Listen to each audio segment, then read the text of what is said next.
There's a South Farm up there now on it. I've just rebuilt the engine last night. That's just an old case, and I just put that on because I'm going to buy a new one.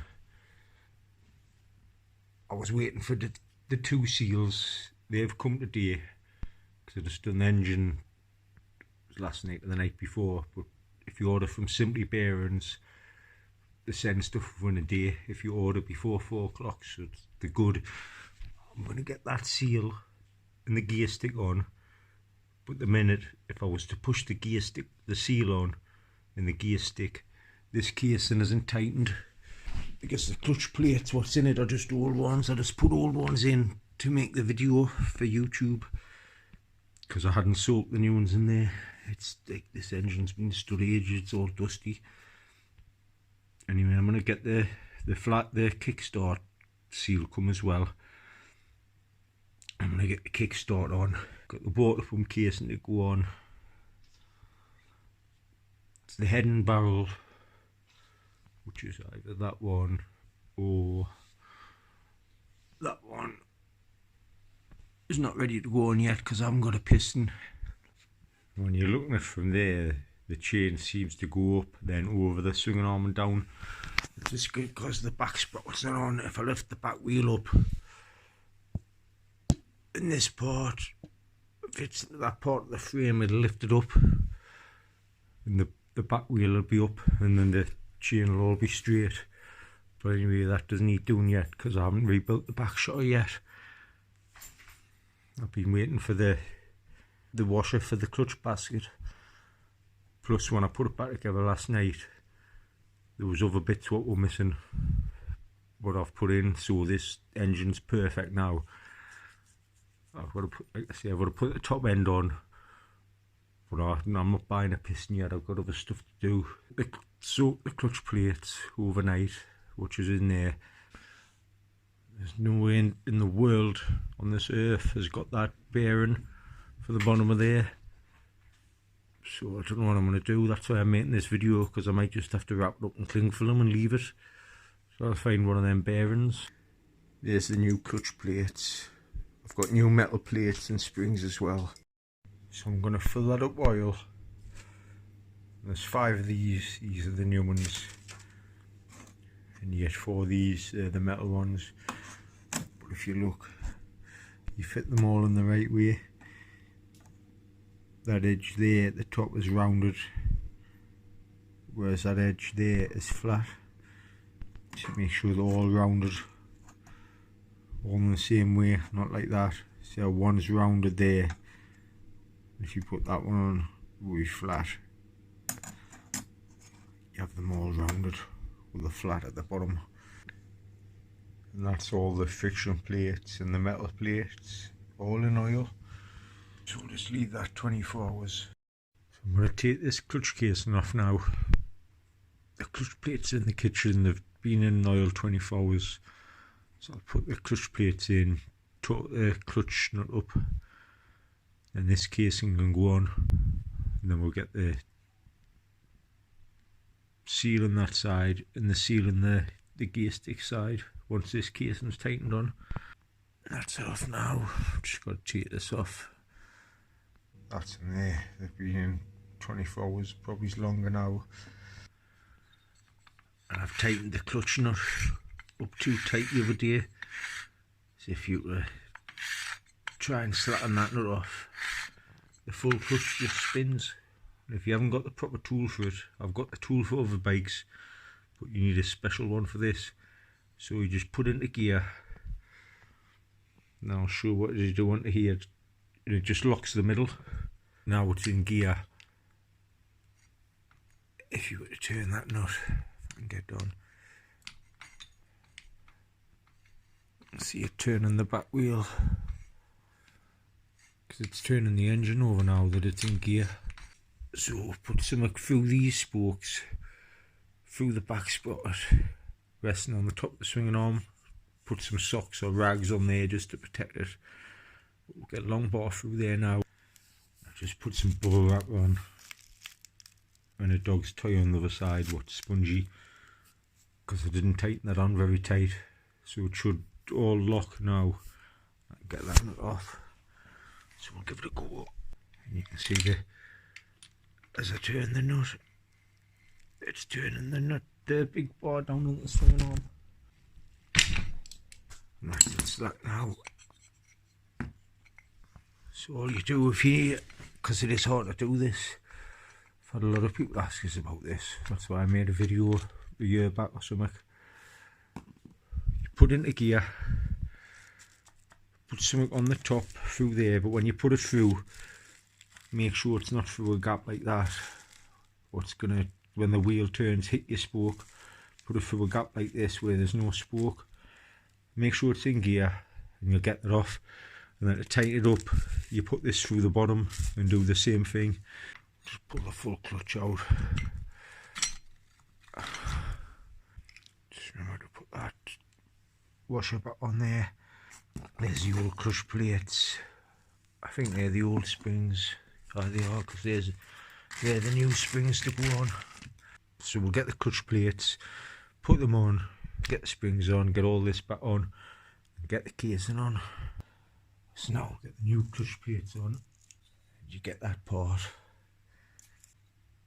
Put a friction plate on, then you put a metal plate on, and it's a friction plate, then it's just metal friction all the way at the top. And then when you get them all on at the top, you can see that gap round there, there's little teeth sticking out.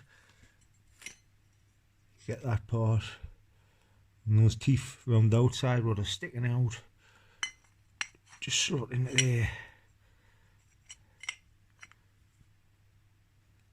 and fit onto there like that. And you've just got to line them up and push it onto the basket. So take these out, this part, the back wheel, and sometimes you've got to turn the back wheel to get the shaft lined up with the middle of the clutch, so it pushes on, which is there. So I just need to get these straight. Turn the wheel, just need to turn it a touch, and that plate pushed in, and then that's it. All this will be slack. Should be your plates will be slack as well, but that doesn't matter because when the square bit's on, it pulls this all forward and all tight. So if you've done your clutch and it's slack like that, don't worry about it. Then now the basket's on, get that washer.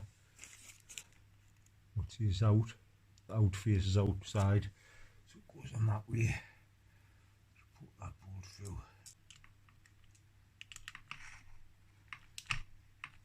That's it now. That's as far as I can tighten it. The bike moving, it's still in gear. So now we're going to put something under the back wheel to lock the back wheel to tighten this up with the proper torque. So I've got in gear. I've got a lock underneath the swinging arm this time to tighten it up. And the torque on it is in between 40 and 50 Nm. So I've just set at 45 in the middle.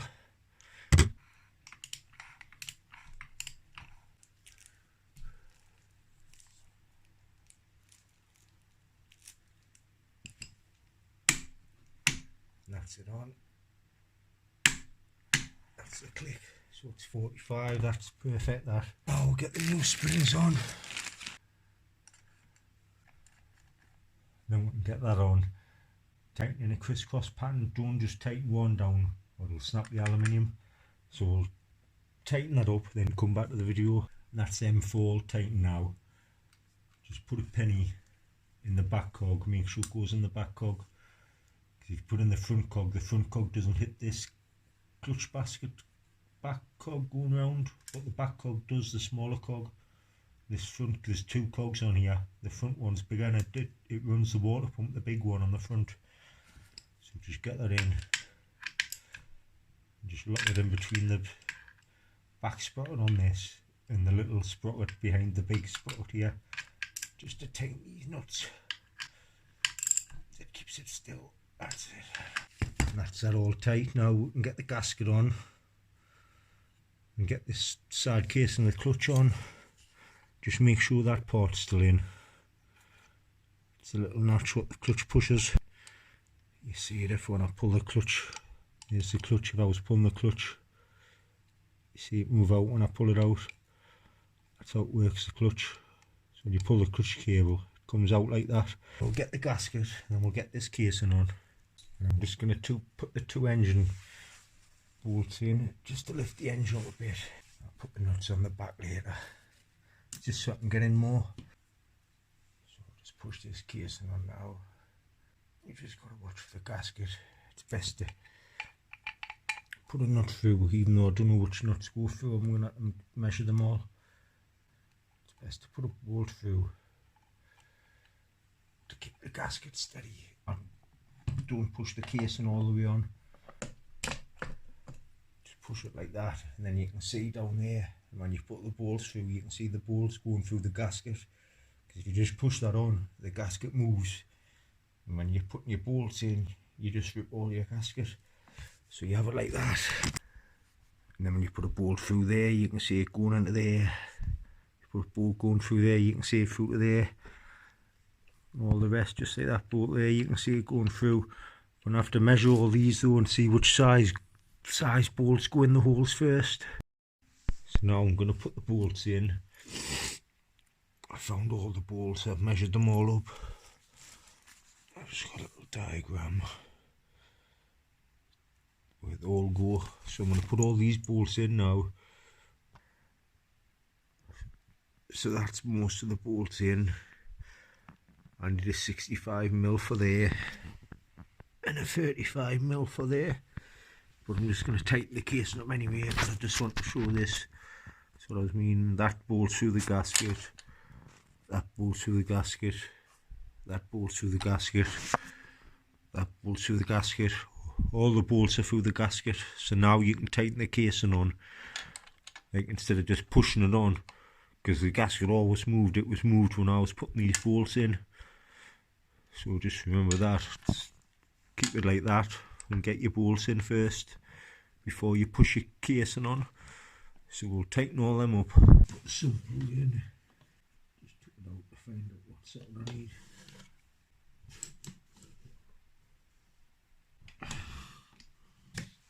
That's the sub bolt done tight as it should be. Now put the gasket on, the water pump, and the kickstart seal and the kickstart on. Make sure that's working, and it is. I found the bolt what was missing from there. 35mm. Some of these are 35mm, some aren't. I've got one for there. It should be 65mm. But this one here is 60. I'm just going to give it a go. So far it goes in when the water pump's on. Just take them out. Make sure you've got the two little pins. What lines the full casing up. There's one there at the bottom. So we'll just put that gasket on. That's the gasket on. Just put that bolt and that bolt through. Just so it goes through the gasket. That one's run through the gasket. So is that one. And I'll just put that 60mm one in there, it'll be alright. There's some plug needs to go in as well for the water pump. But I'll get all that tightened up now. I've got that in the gasket set. I was wondering what it was. But it's off there, off the oil cap, and it hasn't got one on. So I'll put that on the oil cap as well. And I found this gasket when I was looking in the gaskets for that thingy, the water pump one. It's like a rubber gasket. It goes on the other side on the flywheel case, and what I put on, I'll just put that on just so it's not lying about. And I'll show what I meant when this case was slack about the gear stick. See the gear stick now, only push in a couple of mil. Whereas before, when that case was slack, when I was pushing the gear stick on, it was pushing the the gear selector off the little collar and not selecting gears, so I had to push it back in from that side, but that's all done. Like I say, I'll get that sealing as well. I've got that gear stick will come off this engine here, so I'll probably put back together, but there's loads of bits missing, but I can write down what's missing on it. I've got the gearbox, the stator off it. Anyway, we'll get all these things done what I said. And I've took the side casing off, and this black rubber gasket is that black rubber gasket, so what's going around it, so it doesn't really need replaced, so I'll just put that back on. Now I've got the two seals to put in, so that's the casing back on. I'm going to get this, I've just cleaned in there.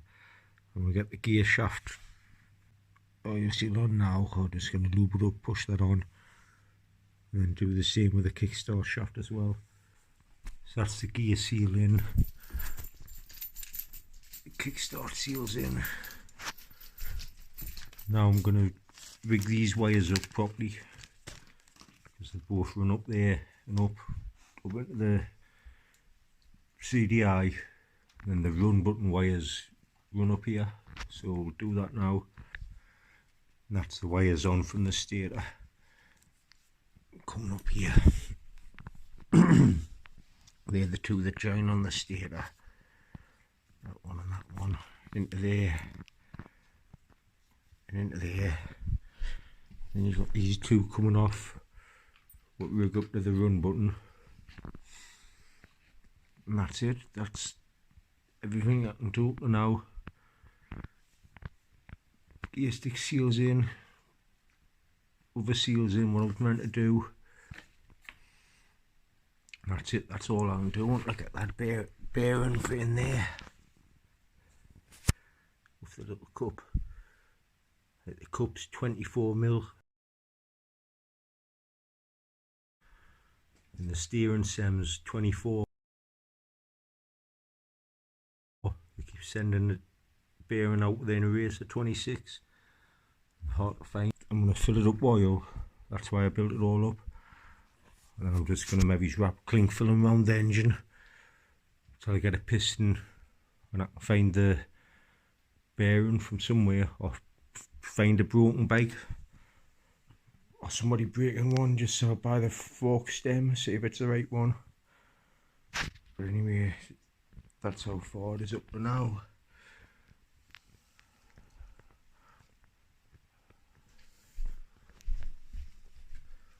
Got that side on as well.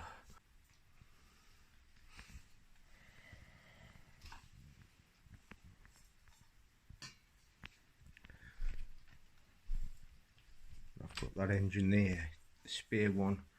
I'll put that all back together, because I know there's bits missing, so I can write down what bits are missing of it, and then I'll know what I need if I ever need to sell it or whatever, use it for another CR I get.